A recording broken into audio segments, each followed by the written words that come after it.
Good evening, everyone. How are we? It's very low key for an Adelaide United supporter membership base. How are we tonight? We good? Wonderful. There's a storm outside, which is a little bit scary. I get to see it, you don't get to see it, which is wonderful for you. I don't like storms, and my kids are freaking out at home, which is wonderful, so I'm glad I don't have to deal with it tonight. So thank you very much for having me here. Club United and the Adelaide United Football Club are absolutely delighted to have you here. Before we begin the formalities, I would like to acknowledge the Kaurna people, the traditional custodians whose ancestral lands we gather on. We acknowledge the deep feelings of attachment and relationship of the Kaurna people to country. We respect and value their past, present and ongoing connection to the land and cultural beliefs. Last time we all met in a formal setting, for some of us who were there, it was a unique end to the season, and here we are to have a brilliant start to the season, because it's great.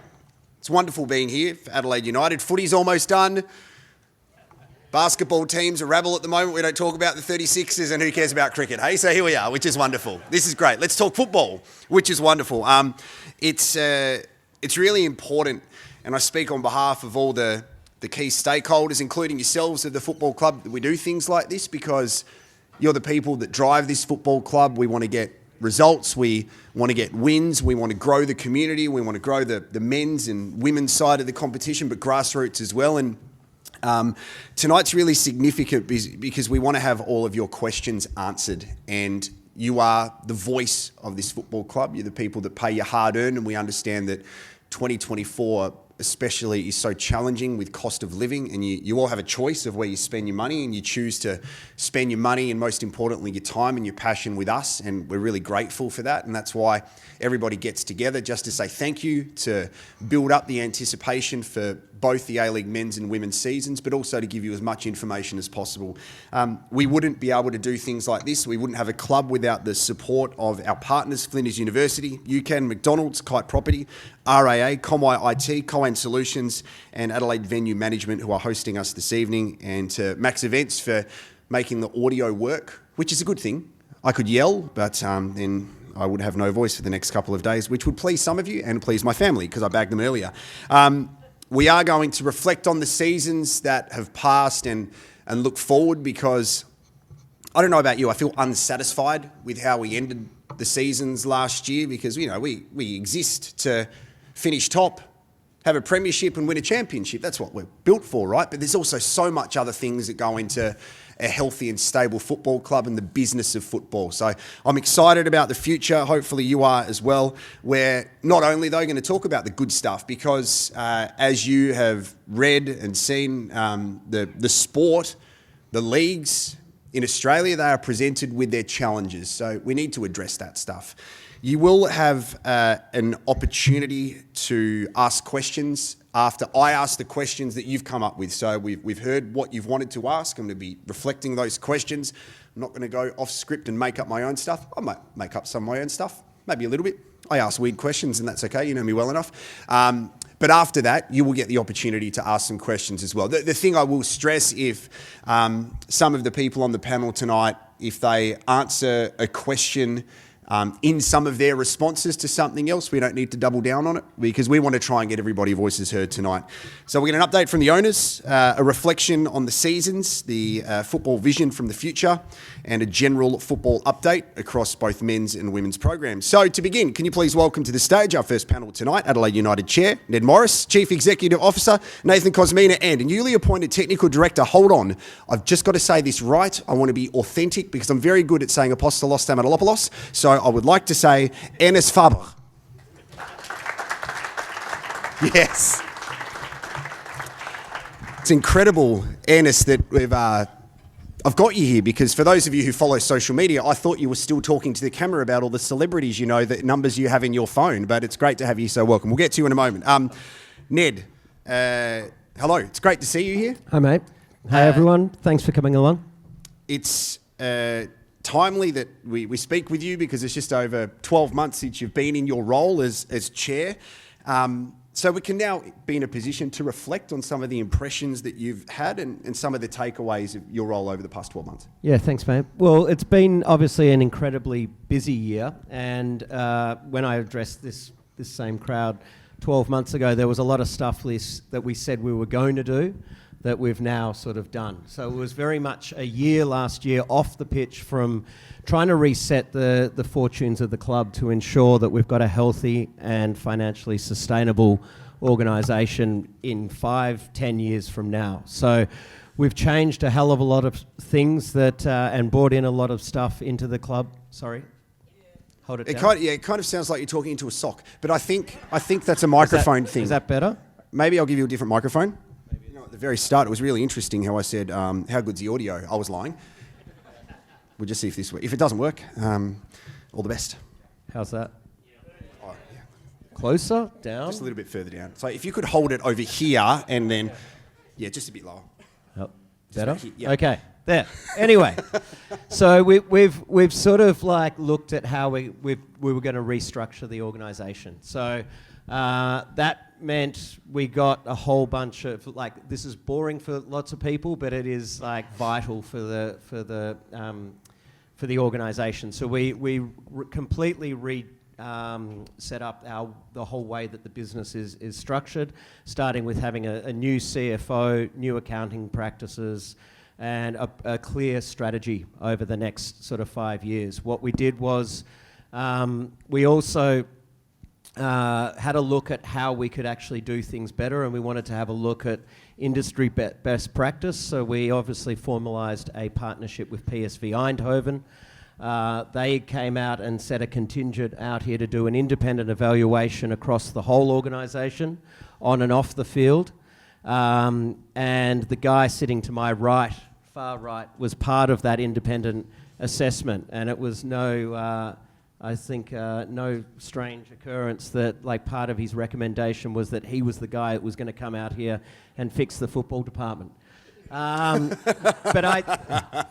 in all seriousness, I think what we wanted to do, what we wanted to do was basically make sure that we were doing things to the best of our ability to ensure that we were developing young talent. We had a proper line of sight with how we were going to bring on these kids, great South Australian talent that we've always had, but how we're going to bring them on in such a way that we're going to prepare them to life after Australia and football in Europe. So that was the key sort of objective. And then also when we started to think about our organisation here, we wanted to make sure that we were doing the best possible thing we could do for our fans around everything, from marketing, from our commercial department, from all our efforts off the pitch as well. So, and then I think one of the things that we sort of had a look at is if you have a look at Australian football in general, I think that there's very few clubs that have the role of technical director that sort of sit over and provide that support mechanism to our coaches, our football staff, etc. So we're hoping that like by having Ernest come on board, and you'll hear a lot more from him, that we're able to have a proper vision and support network for Carl, for Adrian, and for the whole club. So yeah, been busy. Let's go to you, Ernest. Who are you and what do you do? Well, tell us about yourself, because we don't know you. You're a good-looking guy sitting on the stage. Some people came and said, who is this male model sitting next to Nathan Kosmina? Has he just come off the catwalk in Milan? Tell us a bit about what you do and what your role looks like. First of all... and then you pull the microphone away from your mouth a little bit. Yes, sorry. okay. Good evening, everybody. Thank you for coming. Normally I have the same evening in Eindhoven. I was talking to my members of PSV, but I like it here. I'm Ernest Faber, of Ernest Faber, Dutch, 52 jaar, 52 years old. Married with my wife. She's coming here end of August. With my daughter as well. I have a son of 25, also a former player. I'm here in the role of technical director. A little bit the same as in Eindhoven. I was an academy director. I was head of coaching. I had 250 players. My role was looking to the football vision. We have a football club. Unluckily, we also have a chair, but we are still a football club, so we need coaches, good players. I'm feel responsible for the football strategy, the way of playing. With the way of playing, you need good players, you need good coaches. Also, they are responsible. Recruiting, scouting, finding good players, finding good coaches as well. And when you find them, you need good facilities. Try to arrange, to organize together with these people a top sport climate, good organization to perform well, because you have a lot of potential in this area. A lot of good players. Some of them were in Eindhoven, they did very well. Impressive performance, so good promotion for Adelaide. And when you have all them in your organization, then you need them to train and to coach. I'm a coach. I coach my players, I coach my coaches, I coach my employees, I coach the whole organization. It's a little bit in a few words what I'm going to do here. It's my responsibility. I feel responsible. And always the question why. I want to be one of the Reds. First time I was in January here, very hot as well. I felt already a connection, so that's why I'm here. Finally, I'm a Red, so thank you for coming here. Is part of your role when you do come to Australia and you come to Adelaide and look at the football club to take a step back and have a look to see how the football department works, to see how everything works and go, with my expertise, here's some suggestions on how we can be better to get the best outcome for the football club on and off the pitch? That's right. I'm not here to change everything. I see a lot of good processes going on. Many young players come into the first team. It's a good achievement. I like that. Also that they go making a transfer to Europe as well. But even then, always keep the good things here because you're Adelaide. I try to be one of you. The culture has to be into the club with former players, former coaches. And I just add some information from out of Eindhoven, big club playing Champions League, but it's still different. Still different, so that will be my role the coming weeks. Analyze, see what's happening, note the good things and add the good information from out Eindhoven. I'll come to you in a moment, Nathan. Now, I wanted to ask you to really start off with the controversy that's been going on in the whole league over the past few months with the APL and I guess the pull of some of the funds. There's so many questions being asked where we don't get many answers from people outside of the club, so it's good to have you here tonight. What does this look like from a league perspective and from a club perspective? Yeah, well, I think the easiest way to look at it is that I think that the APL that manages the A-Leagues has not done a very good job about setting ourselves up for the... I don't know if this is working. You can hear him a little bit? That's good now? Yeah. And so, look, I think if you look at the strategy that they've gone with over the last sort of, 4 years since unbundling from the FA, there was a huge amount of money. Well, first of all, they sold a portion of the A-Leagues to Silver Lake, and they invested that money into Keep Up, which was a digital program which many of us here sort of struggled to use for quite a few years, and that's basically like lost a huge amount of money. The other key thing is that any successful sports league, code or club in Australia is heavily reliant on broadcast dollars. So there's broadcast dollars, there's league distribution, and there's government funding, none of which the APL's done a very good job with managing up until this point in time. The difficult thing that puts us as a club operating in this ecosystem is that the distribution that we used to rely on, every single club in the A-League prior to the unbundling received $3.6 million per annum. So this year we're getting 500,000. So there's a $1.8 million drop in league distribution in the space of 12 months. So what that means for us is that we need to be very creative, we need to be entrepreneurial, and we can't really rely on the financial means that most successful sports clubs rely on in Australia. So if you have a look at, I heard Andrew Dillon, the CEO of the AFL, talk recently. Their broadcast deal next year that starts a 7-year cycle is $4.5 billion. And what that means is that pays for 50% of the AFL's total revenue is from broadcast. And from a club perspective in the AFL ecosystem, they get between 30 and 35% of their income comes from the league broadcast deal.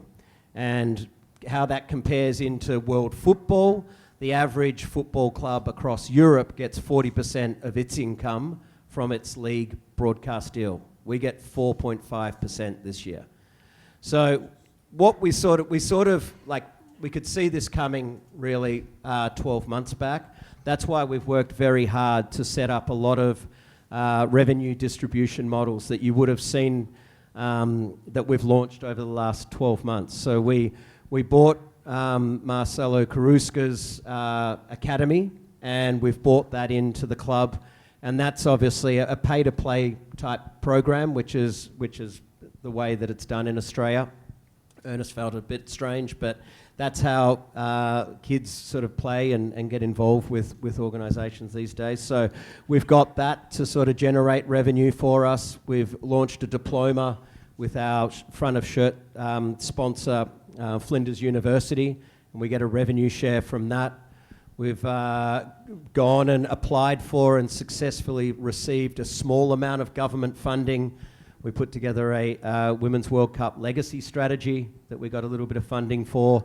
We redid a far more favourable 5-year stadium rights deal with Adelaide Venues Management, so we can continue to play on our amazing pitch out here. Not amazing tonight if you look at it, but so we're starting to be. It's a tough environment, but we're 12 months ahead of the curve if you compare us to other clubs around Australia, in that we're trying to diversify different ways that we can generate revenue as an organisation. And unfortunately, we have to look at ways in which we can become financially independent from the league. So that's just the league that we operate in. And if you have a look at other A-League clubs, every single A-League club across Australia is hurting the same way as we are. But we'd like to think that we're 12 months advanced from them, in that we're starting to set ourselves up for a bright future, irrespective of what happens at league headquarters. Nathan, there's a few things that frustrate me. 40-degree days, the Adelaide Crows not having hair, and Hiroshi Ibusuki wearing green and black. You comfortable sharing how this has eventuated and why we're in this position? Yes, or maybe. It's maybe the answer, whether we're comfortable or not. But I think it's necessary too. We've spoken about this in closed circles with our member rep group, who you'll meet later, and when I speak to members that I run into at NPL games and whatnot, give them a bit of background on it as succinctly as possible, because it's obviously quite a complex story and quite a complex decision-making process for us as a club. Hiroshi had a phenomenal back end of the year. He scored a majority of his goals from January onwards. We were in the market to re-sign him. We'd had discussions with his representative here in Australia. We're looking at a 12-month deal. He kept scoring some more. With that comes interest from other clubs. And we've spoken about it before, probably in this group, about the playing group that we had last year. That was the end of probably a 3 to 4 year cycle with that group. Some of the departures were unplanned and earlier than we'd hoped, in terms of Goody Gauchi and Popper in particular. But that group was built around a 3 or 4 year cycle that we thought we could win the championship. And we became very close to doing it in the 2 years prior. But strategically, when looking at the makeup of the football team and the squad, last year was the end of what would have been a cycle for that group. We had a lot of players we knew coming off contract, and it was an opportunity not to rebuild, because it's not the right terminology, but to refresh the group, and we needed to start to plan for the next cycle. What players are going to progress through in the next 3 to 4 years, and how do we set the team up for success on the field, on the back of 5 or 6 at least senior players coming off contract. So with that in mind, that was probably the primary driver behind the ultimate decision, and won't shy away from the fact what Ned's just reflected on was in the forefront of our planning in terms of budgets and availability to spend, albeit we haven't reduced our spend dramatically because we need to secure our squad. But as soon as the Hiroshi discussion became 24 months, it's where it became a lot more difficult for us. And it would have been, as a 12-month project, we think it would have been really good. But you look at some of the attacking players we've got coming through. We hadn't signed Archie at the time, but Archie was a key target for us for a long period of time. There's someone that we thought could complement that front third. We wanted to be more adaptable in the way we played. That was one of Carl's key wants for the off-season, is that we need to be a little bit more adaptable because we obviously weren't having the success that we needed. We scored a lot of goals that we also conceded a lot. And then Carl can maybe speak on it later, but that also meant being a little bit different in the way we defended in the front third. And then 2 or 3 clubs, 2 in particular, gave Hiroshi a great offer. And ultimately we had to agree that, as much as we love the guy because he's a phenomenal human being, was the ultimate gentleman in the way he served the club, that it wasn't the best decision for Adelaide United to progress on 2-year terms. And that was heartbreaking. Remember, we spoke about it a lot internally at the time because he'd done so well and was such a good human being. But ultimately, we had to make a decision that we thought was best for the football club, not best that we thought would be for reactions on social media. And it was also like not just the 2-year term, but the actual size of the deal that he was offered on a per annum basis. So all that together, we made what was a very difficult decision, but we think was the right decision for us. And I think now with Ernest coming in, that was obviously in play as well at the time, whilst it wasn't public. We've now got a framework where we think we can build a really good squad over the next 3 to 4 years. So that was quite long, but that's the essence of the process. No, thank you for sharing that. That's why we're here tonight. Ernest, I wanted to get your take on your role and the business of football, because the commentary surrounding where the business of football is at the moment is that Adelaide United is just a selling club and that we're not focused on winning.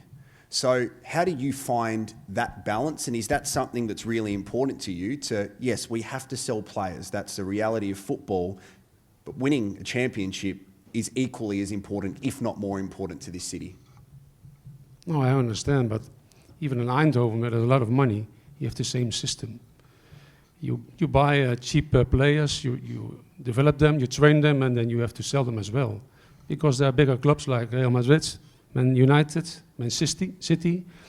So that's normal in football. Also with the story with Nathan, that's the position where you are. But when I look to the players in this region, I become very happy. That's why I'm here.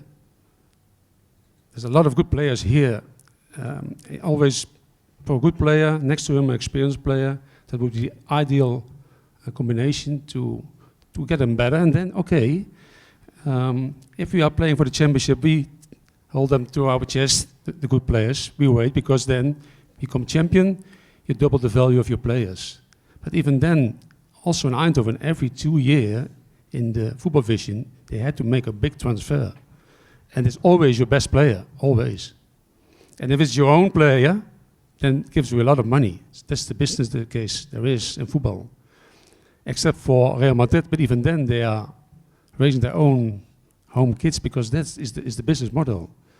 You are somewhere in the chain, so accept that and make profit. But when I look to it here, the pitch, the people, the city, and normally the talents again, and already the coach did some great work to bring them in.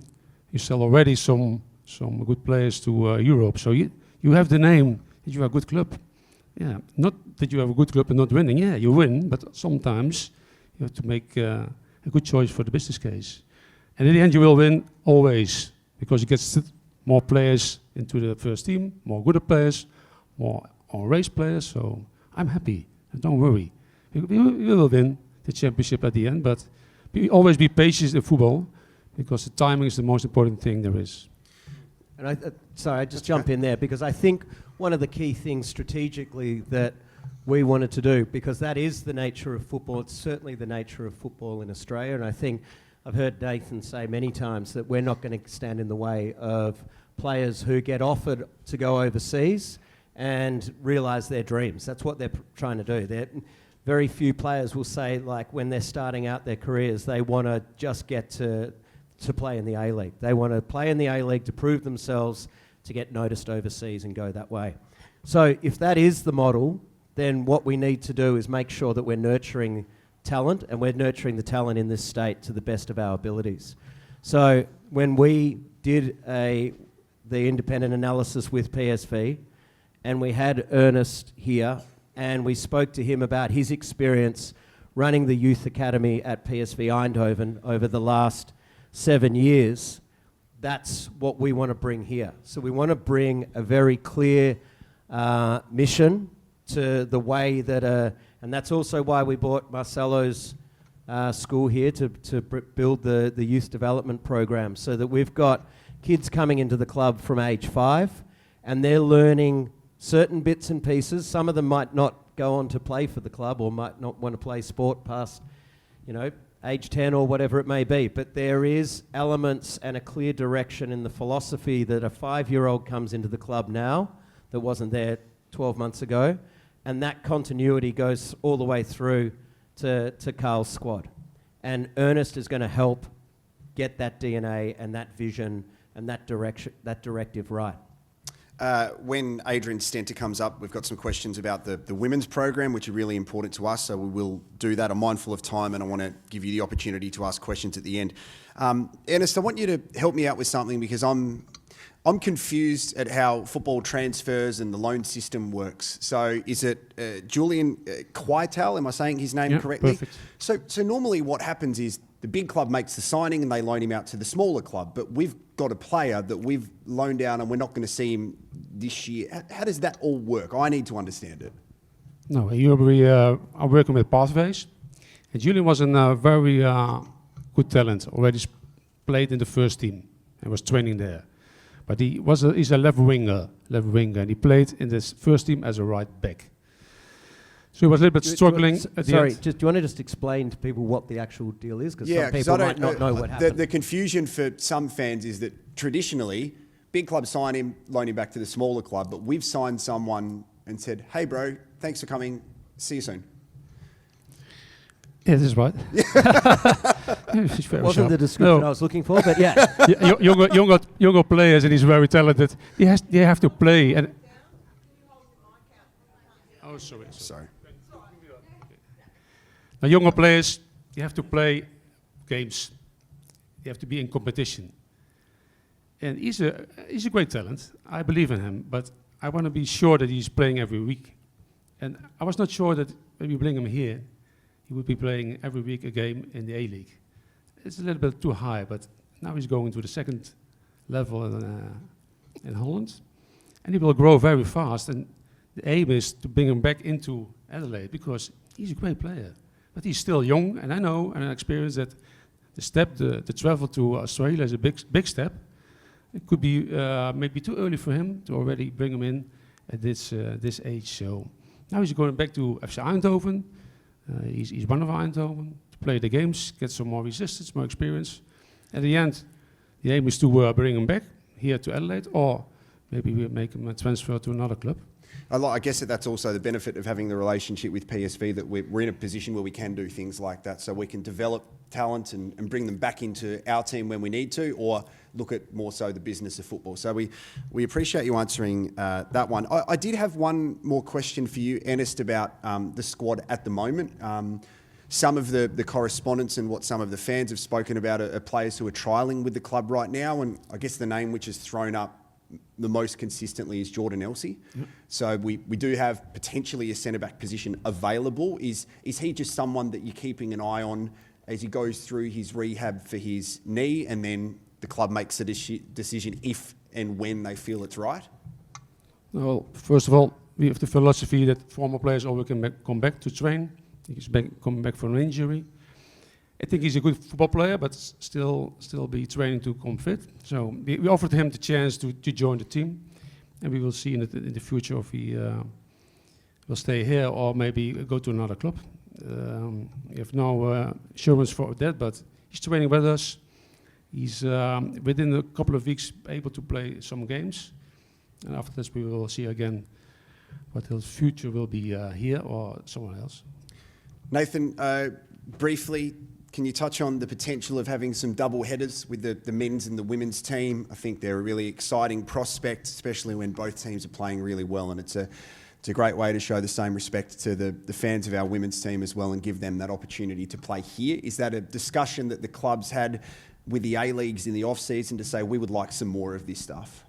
Yeah, 100%. We were starved of it a little bit last year. They didn't give us the draw that we requested, and then weather intervened. We had to move some games. We had a couple of standalone, but we'll have at least 5 double headers here from the 11 A-League women's home fixtures, which is really good. The balance we played across Martin and Jeps Cross, we hope to see a draft draw next week, which will be good, and then normally within 7 days we can then go live with it. So doublehead has been really successful. Obviously that was a part of the big investment on the back of the World Cup. The single change rooms here were a problem for a long time. So we've said to APL, we need to maximise that. The government has spent a lot of money. It's important to us. We get a really good turnout for the earlier kickoff. So that should come to fruition in the next week or so. And then to further to that with the pitch, part of the investment is to be more sustainable towards double headers. They're shifting the grass from winter to summer, new irrigation, new drainage. Pitch gets laid in the first week of September. So, and there's a lot of other investment going on around the stadium still. Some of the back end World Cup items that they weren't able to finish. They put new screens in downstairs, new LED menus around bars, new TVs at all the bars, things like that. So all coming together, and we'll start to become solidified once we get the women's draw in the next week or so. It's pretty exciting though, isn't it? Because we've got the best pitch in Australia and they're resurfacing it, so it only makes it better. I don't know how you go from 10 out of 10 to anything even better. So I'm sure from a club perspective, and the players, because away team players love playing here. I know for a fact that the national team, the Socceroos, they want to play here. I mean, yes, it's all well and good to play at Adelaide Oval, but they want to play on this surface. So it's a credit to the team that prepare the pitch, but also it's a luxury that we have as a football club. Yeah, it just got to the point that it wasn't sustainable. As good as it looked, it cost a lot of money for AVM. It was not environmentally friendly, having winter grass, European grass in the middle of a South Australian summer. Just speaking to the groundsman the other day, said they'll use at least a third the amount of water, a third amount of fertiliser to keep it up to scratch. He thinks the surface will be better again, and what's important for us is it allows the stadium to diversify what they do and have concerts here.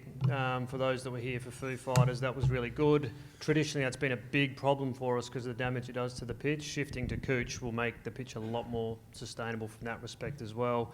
To Ned's earlier point around the commerciality of the club and football, we can't be too selfish to say we need this whole thing for ourselves 13 days a year. It's important that it's able to generate revenue for AVM as well.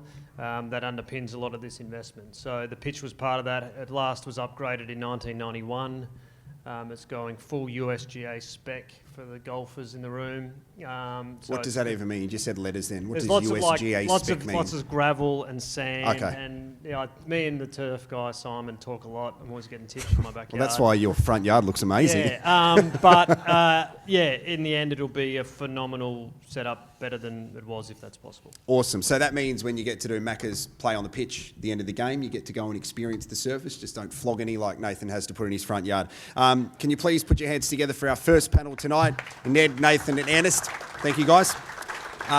During this little break in the panels, I would like to introduce the newly formed Member Representative Group, or the MRG, as you'll likely hear them referred to as. I want to introduce each member of the group. If you can please stand where you are to make yourself known, that would be wonderful. Antonis Pagonis, are you here tonight?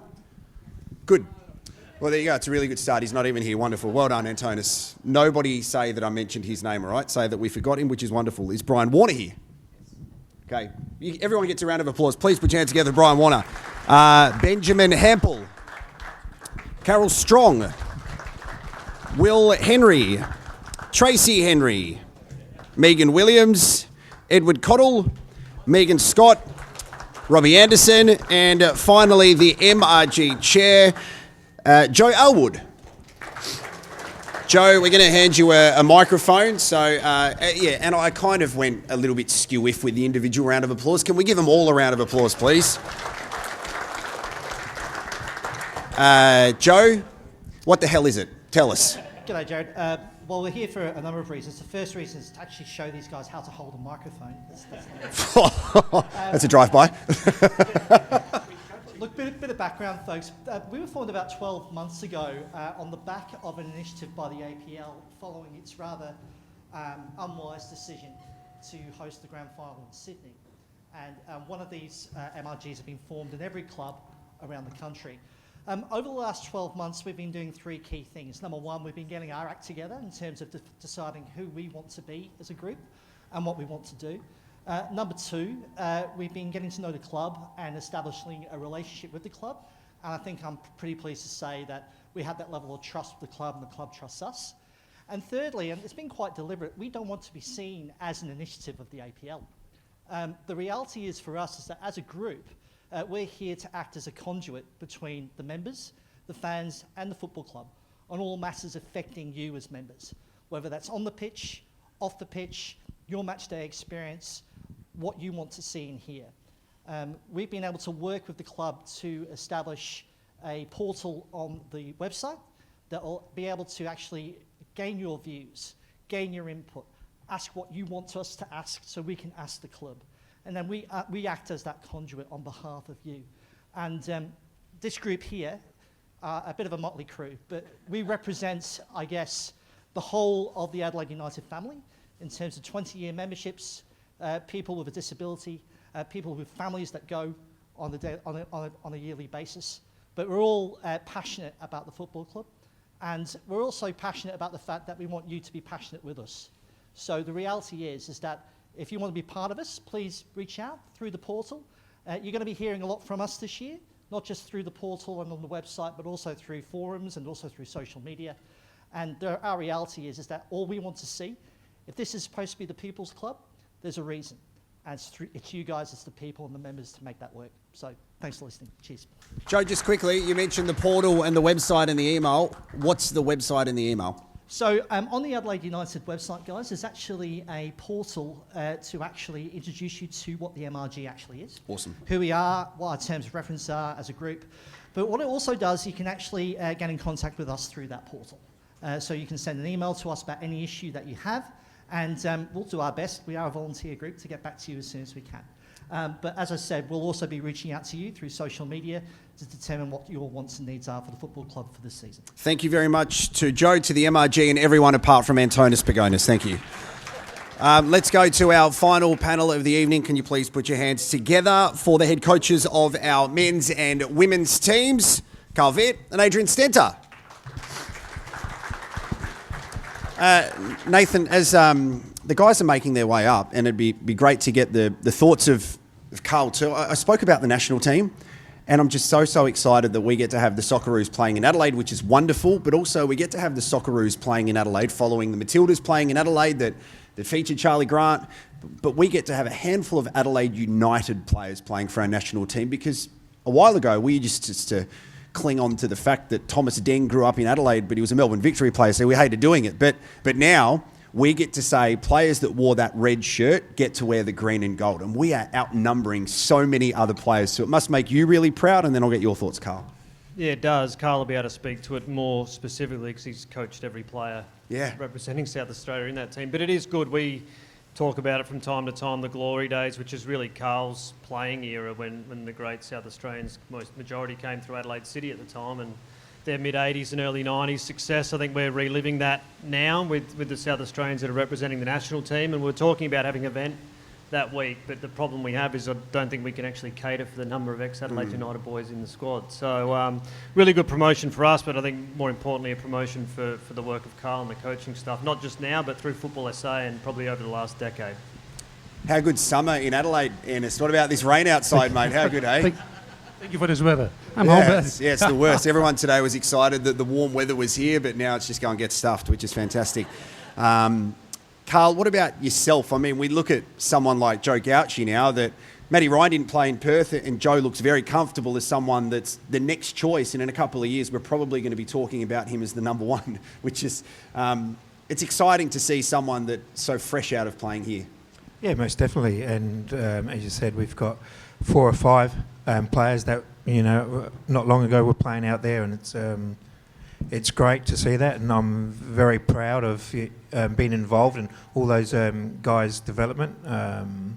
And that's something that, I'm very big on, since I've taken over as the coach, that we produce and play our own players. I was given that opportunity as a young South Australian, and as Nathan said, I managed to play in the Socceroos with 5 or 6 other great South Australian players at the time, and it's good to see that we're getting those high numbers back into the national team again. It was too long of a period where we didn't have enough players from South Australia playing at that level. Speaking of players from South Australia, we have a handful of young players representing Adelaide United this season again, which is wonderful. But we bring in experience with still a little bit of youth. What are your overall thoughts of the squad heading into this season with a couple of spots still potentially to be filled? Look, it's something that we struggled with last year to get the balance right. It didn't help losing some of the players that we did lose before the season, then during the season. So we've had we've moved, I think, just over 14 players out of the club in the last 12 months. And at this stage, I think we've brought 4 players in. We're still looking to bring 3 or 4 more players in. But in saying that, we're very mindful that we've put some good game time into a lot of the young players last year.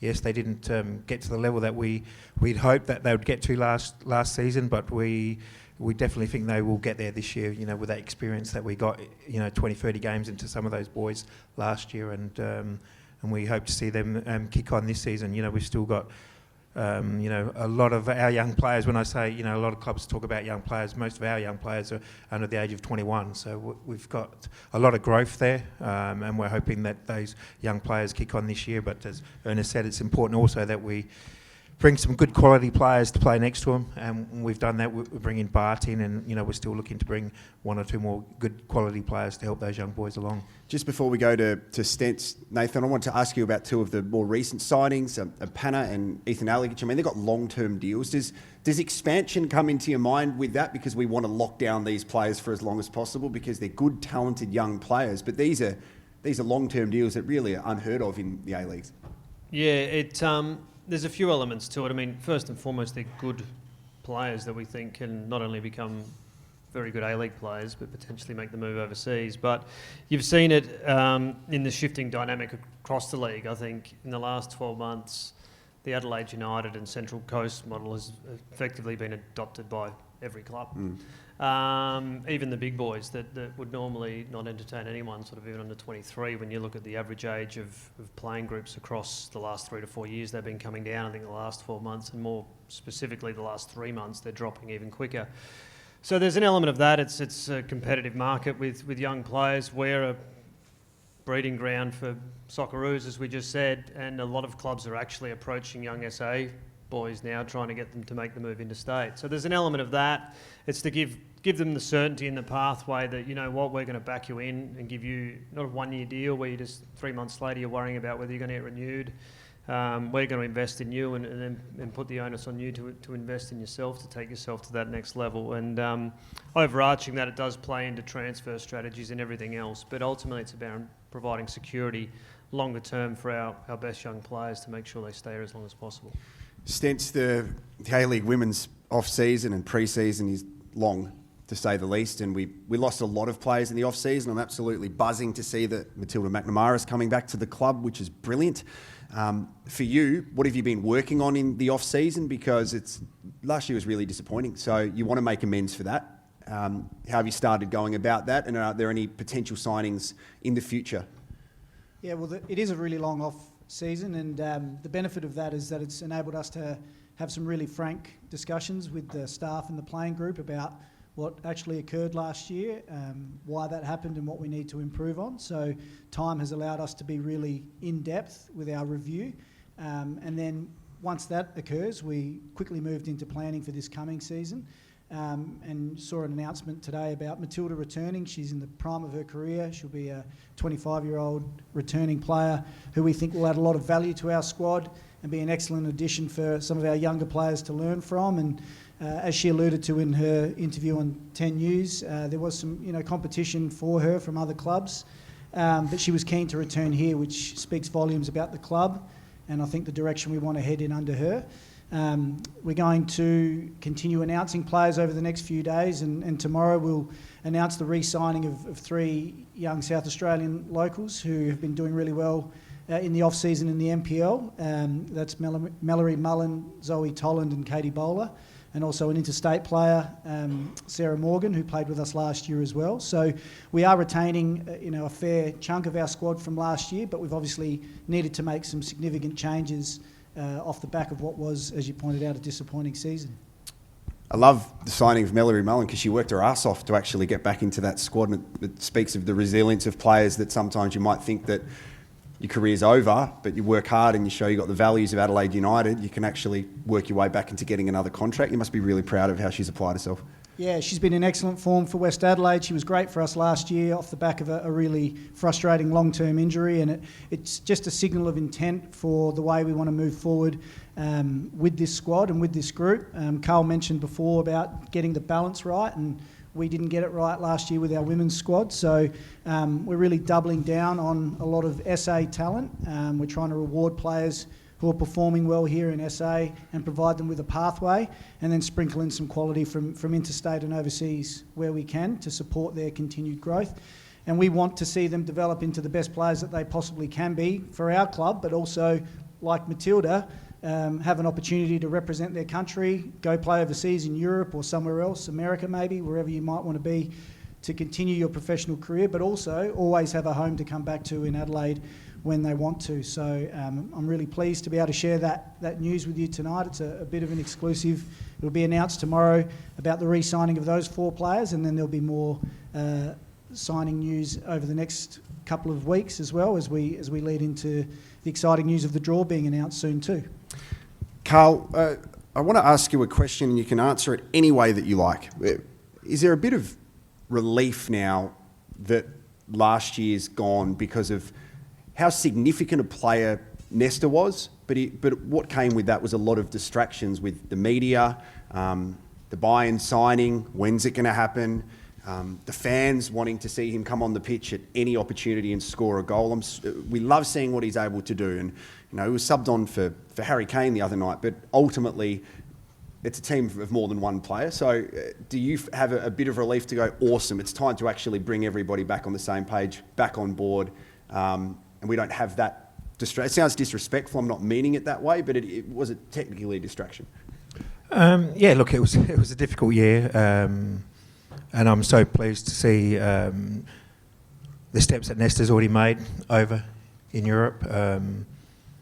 I always had big belief in him, and at times last season I turned a blind eye to some of the things that he was doing, and I suppose that maybe unsettled our squad a little bit at times. But the end, I was always focusing on what was best for him, and I might have paid for it a little bit in the end with some of our performances, but I would do the same thing for such a talent that he has, and I'm just so glad to see that he's doing very well at the beginning, and I hope he gets to the level that I expect him to get to. The thing that I loved watching when he had that assist the other night was his body language, to see his body language after helping out with a goal, but he celebrated like he scored it, and I love that, getting around his teammates. So I think there's a lot of maturity there. Ernest, let me ask you about some of the young players. We have a group of young players now, with Luca, with Johnny, with Yaya, Panache. Austin's recommitted, which is awesome. Do you see a lot of potential in these young players in the men's team? Of course, otherwise we didn't sign them, but some of them are already in Eindhoven, and a little bit pity we wake them up, because they're now in the picture, and even there they were surprised about the level and the age. So all the Australian guys with a European passport, they're very interesting for Holland as well. But I think we have a bright future ahead of us. But even then, it's always up, the combination of how you combine your squad. So in every age you need some players there, and we're still searching for some players, but even then it's a compliment, because we are searching, but even then when we have found some players, and we realize that our players inside our team are really better than the ones on trial. So luckily we could sign them and a bright future, but even then, younger players are like a wave, up and down, up and down. If we decide to let them play, then also accept that they're going to make some mistakes, but the best ones will be the best players. The best ones played, Mark van Bommel, Ian Robben. They did the same, but they are quick learners. And if they get the chance from Adelaide to join in the first team, then you get another Nestor, or I don't know, maybe also a defender. I think we have a bright future, great talent, great job for all the coaches who are inside this club. And let's make the next step for them, but also for us. Last one for you, Stents. You must be excited at the opportunity. I mean, I've heard Carl speak publicly about the relationship with PSV, but for yourself as well, the evolution of women's football. I mean, for yourself and for some of our players, that can only strengthen IP resources and growth of the women's game and also our connection. Yeah, I think it's going to be a fantastic connection for the club and most importantly for the women's program. It's been great hearing Ernest talk about the way they did things over there in establishing their women's program and how they were able to integrate it into their club, and so I'm excited about some of the things I've heard from him, and I think it provides us with a direction as a club that we can go forward with. And we just need to continue to grow the whole game, and the women's game is a part of the whole game. It's an important part of our club as well, and so as the game grows, the women's game needs to grow with it, and I think it's a really high ceiling for women's football in Australia as well. We've seen that the Matildas have been able to perform quite well, not so much in the Paris Olympics, but before that on the world stage. And I think we've got the potential to really develop our league into one of the top leagues in the world with continued investment and promotion. So it's exciting times ahead. There's a bit of hard work to do between now and getting there, but I think we're headed in the right direction. Last one for you, Nathan, before I throw it out to the crowd for about 10 minutes. We've got a real problem at Adelaide United. When Craig comes back in 12 months, we have someone that has Goodwin on the back of their shirt now already in Archie. So what happens when Craig comes back, and I'm just saying when because I'm hoping it's happened, I'm an optimist. Does Craig have Goodwin on the back of his shirt and Archie has A. Goodwin? Or are they both Goodwin? Is he hyphenated good and win? I mean, how does this actually work, please? Because this is messing with me. We're going to have two Goodwins. Who gets the name and the dot and who is the GOAT Goodwin? Well, if Archie has a Goodwin-like year, he might have rights to the surname. He doesn't have the number 11, but no, Craig's obviously doing well in Saudi. He's been doing really well for the national team. I think he's buzzing to come back in October. Speaking to the people at Football Australia, they're basically like Craig strong-armed us to coming to Adelaide, and got in the year of the Premier. But no, he's doing really well. But as we said when he left, I mean, there was no secret that it wasn't the preferred scenario necessarily for everyone when he left. I mean, it wasn't planned by us, and it wasn't what we had sought out to achieve in terms of our off-season. But what we did emphasise, and we said this to Craig when he left, and he said this to us, is that I'll be back. And we're like, you're welcome back. So he's dad at almost every game. And we chat about it, and the priority for Craig still is to end his career at Adelaide United, and even post-career, we still want to see him at the club. So he's off contract at the end of this season. Whether they extend him or not, I don't know, but if there's an opportunity available for him to sign with Adelaide United, we'll take him back with open arms and get him back on that left flank ASAP. Just finally, I think it's worth noting that there's a really hard-working team off the pitch as well. You look at something like the kit launch, you have a look at the merchandise, and I can see the fans here tonight. We have such an incredible array of merchandise where you look at how the digital team work and promote our marketing and merchandise and connection to the club. I think it's of a world-class standard up with some of the big Premier League clubs and European clubs. And you've got such a hard-working where we know that every A-League team is under-resourced, but ultimately they work their asses off to make sure the fans look good and the fans feel connected. You must be pretty proud of the work that they do. Yeah, I'll always go into bat for the office staff because they do a phenomenal job, and for anyone that's worked in sport, it's a challenging environment. It's diverse, it's invigorating. You know, you enjoy the wins, but often you're the ones, you know, here at night packing up, as we will be tonight. And thank you to Claire and Paige and Christina in her absence on leave at the moment for getting tonight ready. But we've actually had, albeit the APL dramas, and can't get away from the fact that the back end of last season wasn't great, it's actually the most stable and probably the best off-season we've had. It's actually the first time the men have commenced training 1 July at Playford since 2019. I don't think Carl had ever had a first training session at Playford. We had pitch renovations, we had World Cup, we had COVID. It's the earliest we've launched our kit. We have first club, really successful full kit launch. We're about 15% up on membership already.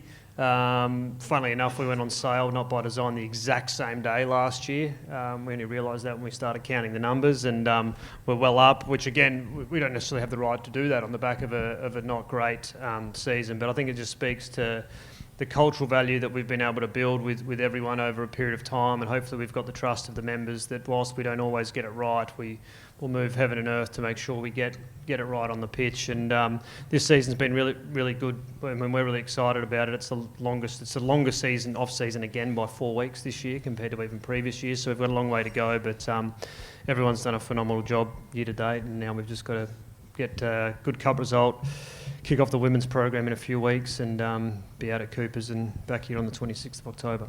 Thank you very much. Got a few moments. If anyone does have any questions, I think if you wanted to raise your hand, we can either get a microphone to you, or we're going to start over here with the gentleman over here. Do you need a microphone, or can you yell? Okay. I just want to say, with regards to Matilda's games, Socceroo games, I think those of us that follow the game closely, it's pretty clear that a lot of the fans that attend Matilda's games these days, and whenever a European club comes here, all the fans, the majority of those fans, probably don't attend A-League games. And probably to a lesser extent Socceroo games. I think there's a bigger component of people that do attend A-League games. Does the club have a strategy in place, or a marketing strategy in place, whenever those games are being hosted here, for example in Adelaide? In fact, this applies to every A-League club around Australia, but whenever these games are being hosted in any city, does our club in particular have a marketing strategy in place to try and target these particular people who are prime candidates to attend A-League games? And when I say market, I don't mean plonking a membership stand in a corner and hoping they buy a top. I'm talking about targeting them in a way where you can get their contact details, give them incentive to try and attend A-League games, and hopefully secure them as regular fans. Yes, we do. To your first point, I think that's the nature of Australian sport. We'll always get behind a big event, and we've definitely been starved of international football for a long time. I think outside of the World Cup, the Matildas were last, they went here for the World Cup, but last played here against Chile in 2019. The Socceroos, it might have been 2017 at Adelaide Oval for those that were there. I think they had about 30,000. The Matildas got 10 here and 30,000 at Adelaide Oval. I think part of the delay in them not coming back was uncertainty around ticket sales in Adelaide, because it's ultimately a commercial discussion in the most part. But it's great to have them back. I know the Socceroos have sold out their first allocation, much like the Matildas did as well. They'll go on sale with another lot in September, and we expect that'll go as well. So back-to-back 50,000 plus crowds will be phenomenal. To your question around marketing, you're right. It's not putting out a teardrop banner out the front of Adelaide Oval and hoping people, rock up and buy a beanie. That's one thing in FA's defence, and also APL. When we speak to FA, a lot of the stuff we speak about is not what's happening on the pitch, but what's happening behind the scenes, in terms of how do we leverage the Matildas being in Adelaide and the Socceroos being in Adelaide to drive attendance here and drive attendance at Martin for the women. So, and that's all built around data. So there's privacy and all sorts of complexities around that. It's one thing APL did really well in the keep-up era. They built a very robust infrastructure behind the data lake, as it's called, so we can actually remarket to people. So a lot of what you'll see now, we've done it with our membership this year. I think that's a big part of why the numbers are up. So we're being very specific with who we speak to and what message we give them. So yes, the Matildas wasn't ideal timing because it's in the middle of our off season. It's 5 months removed from an A-League's women's game, but there will be pushes through that data by FA to drive attendance, and specifically the Socceroos are probably in the ideal window, being 2 weeks out from our first home game. So in short, yes, but it's not stuff you're going to overtly see above the line, as they say. It's very data driven in terms of marketing via social media, but EDM and even text message as well for those that have been hounded for their renewal. We've rolled out a few other means this year that have worked, and phone as well. We're not afraid to ring you up either. So, but yes, that's a big opportunity for us because we haven't had the national teams here for a long time, and I think a sold-out match on 10 October will be really good leading into the A-League season. Pretty sure it's hailing outside, which is wonderful. Just everyone's having a great time. How good's this weather? Joseph, you get one question, mate, because I know that you've got hard-hitting stuff to throw out there. What do you got? Well, if maybe that's what you said, that they have a massive advance, but this is actually for Carl. We have spoken before began, that we know that most of the Carlo is experienced midfielder, is an experienced midfielder. That is what you've been wanting the whole time. You do have his phone number, so it is actually a dream of his to be playing here at a club. But he's retired, but he was coming out of tournament and stuff. That when will we see this signing? Maybe we can get him, if he's in retirement, get him to come and play with the old Adelaide United players when they play here in before one of our games again later this year. How old is he, Joseph? He's actually in his 30s. Yeah, so also, I'm 40, but I know you need a centre-back, and I don't like kicking the football, and I'm shit at football, but maybe we can have a chat as well. It's all right, awesome, just checking. Thank you, I like your hard-hitting stuff. Is there any questions over here? Yes, sir. Okay. Oh, no. We've got time for both of you. I'm just mindful of your time as well.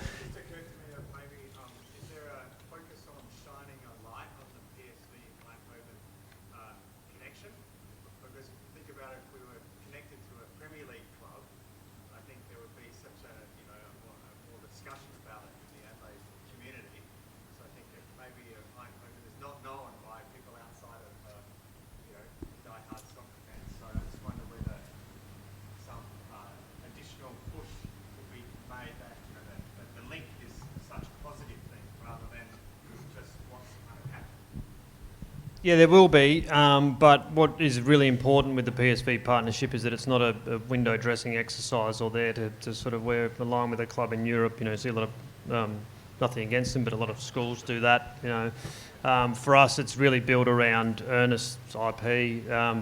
You know, first and foremost, and sharing football knowledge and experience. And I think what will happen with it is you'll see over the next 12 months, we sent some players there in June.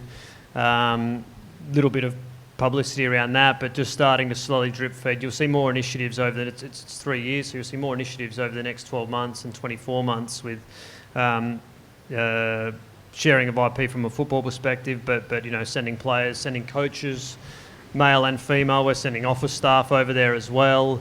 So it's fully integrated across the club. MCs going over. Yes, are going as well. Going over, fully expenses paid, business class. Sorry.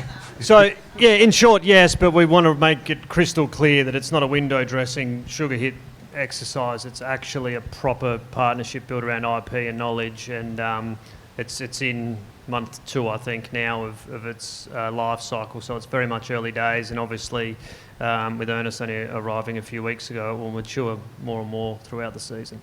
Very good question. Did you have a question? Yeah, when you were talking about young players and young players, you know, coming through, I have this thought, and I've thought about a lot with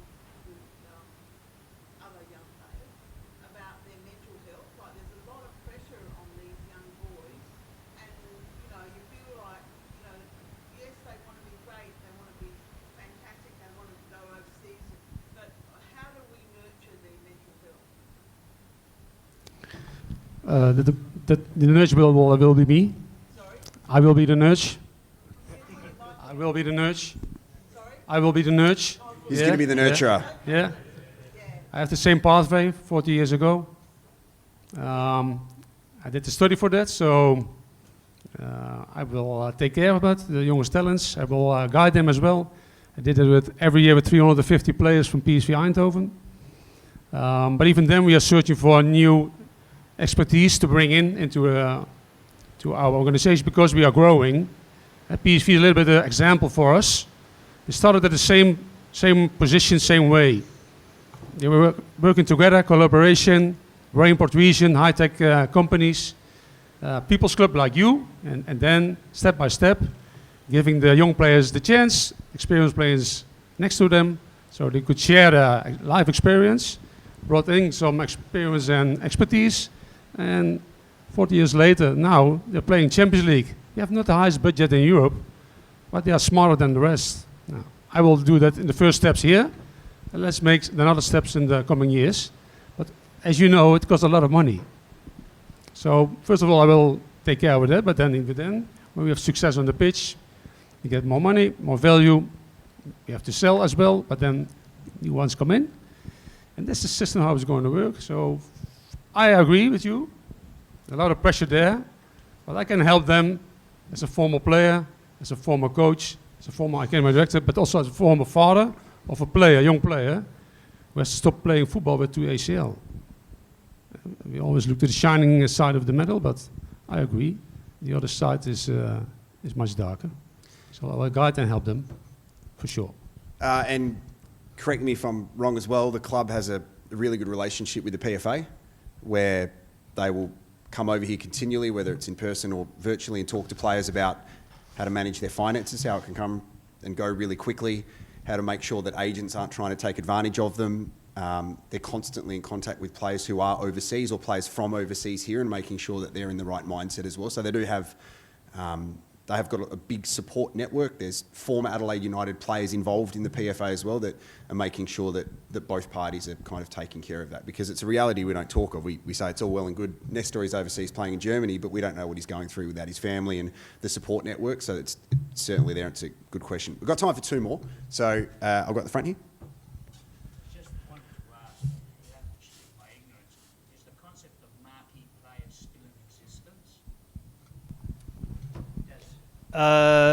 From a salary cap perspective, it still exists, but no, in real terms. I think people dwell on the Del Piero, Heskey kind of 2012-13 season and all the success that brought, but the reality of the marquee, use of marquees as a means to market the league and drive attendance and revenues dried up really quick when Asia, the US and now the Middle East started to adopt the same strategy. And Australia as a country just simply does not have the wealth to invest that's required to draw genuine marquees. I mean, you'd argue that, you know, if you look at the players that have been the most successful here, as in terms of foreigners, they're players that no one heard of beforehand. You know, Fornaroli, Berisha, Ninkovic, you know, Broish to a lesser degree. The dollars that are required to attract that sort of street corner marquee that non-football people have heard of, you know, your Beckhams and the like, is just not viable, even for Europe anymore. They're obviously all going to the Middle East and still Asia to a lesser degree, but also the US. So it's still a technical element of the salary cap, where we're provided salary cap relief for what we can deem a marquee, but any player can be deemed a marquee. They don't have to meet a certain threshold. There used to be funding associated with marquees. That was removed when the Fox deal expired. So in short, it doesn't exist as a concept or a marketing strategy for the A-League anymore. Just finally, sorry, what were you going to say? So it's not that much that you can do with that there, can you? So There's a young woman at the front here, a future Matilda, who basically has lost all of the circulation in her arm because her hand's been up the whole time, and I love that. What was your name at the front? What's your name? Amelia, what's your question? Nice and loud so the boys can answer it. Oh, she wants me to. That's fine. I need to put this out there by saying that I was 39 weeks pregnant in the 2016 grand final, and my obstetrician was very stressed, but this is Amelia, so she is destined to be a Red supporter, and she is rabid. She's absolutely feral. It's fabulous. So we had two questions. They're going to be fairly easy. The first one, Amelia was interested in knowing from the coaches how many hours a week the soccer players play for the women's team and the men's team. The men's team, at the moment, we would be around 20, 21 hours a week at the moment. And then in season, not far off of that either. I'm not very good at maths, Amelia. How's your maths? Are you good at maths at school? Oh, very good. So I'm not sure I'd be able to put it in hours, but just to give you an idea, over a week, the women's team would probably train 4 times a week on the field, probably do a couple of gym sessions as well, play a game, and then do some form of recovery as well. So pretty much every day, apart from maybe one, they're doing something. And that's what it takes to be a top-level footballer. What's your last one before we wrap up, Amelia? The last one, so we also follow J-League, and we have been fortunate to go to Japan a couple of times and watch teams play over there. And one of the things that we really like about J-League is the mascots that they've got. So our favourite team has a couple of mascots, a dolphin, and turnip, randomly enough. And so Amelia was wondering why we didn't have a mascot for our team. We used to. I think they're valet. Yeah, we used to. The kangaroos are no longer here with us anymore. We travelled to Gosford last year, and we were there when Adelaide lost in the semi-finals, and we travelled for games as well. And the Mariners had a mascot, and she refused to have a photo with it. Why we didn't have one. We had Big Red. And Ruby Roo. We had two kangaroos. And I think Big Red, similar timing actually. I think Big Red had a massive night after the 2016 grand final. I agree, yeah. And then it's never been seen since. But Amelia, if you've got any ideas for what our mascot could be, let us know, because we've debated this in the office actually. It's a bit hard to the red, we've sort of maybe a dog, you know. But if you've got any ideas, let us know and maybe we can roll it out for this season. Why didn't you, Amelia, why didn't you wear your new shirt here tonight? Why didn't you? Where's your Adelaide United shirt? Have you got one of the new ones? We haven't decided yet which player is going on the back. Yeah, right. Hiroshi is an absolute favourite. Okay. Well, how about this? I'll take care of half of that for you, and I'll make sure that you get a new playing shirt, all right? Because you were very brave to ask those questions, and I just thought your arm was going to fall off because it was up for so long. So you have a think about what size you want the top, and we'll take care of it, all right? Because we've got a great team. Thank you so much, guys. Can you please give it up for Carl, Adrian, Nathan, Kosmina, and of course, Ernest, Faber.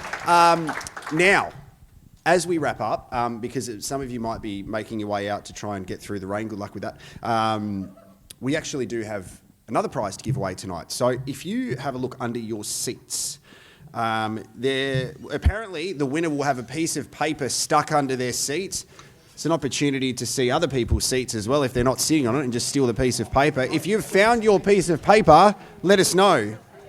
Oh, here we go. We've got a winner at the back here. Give this young lad a round of applause. What's your name, mate?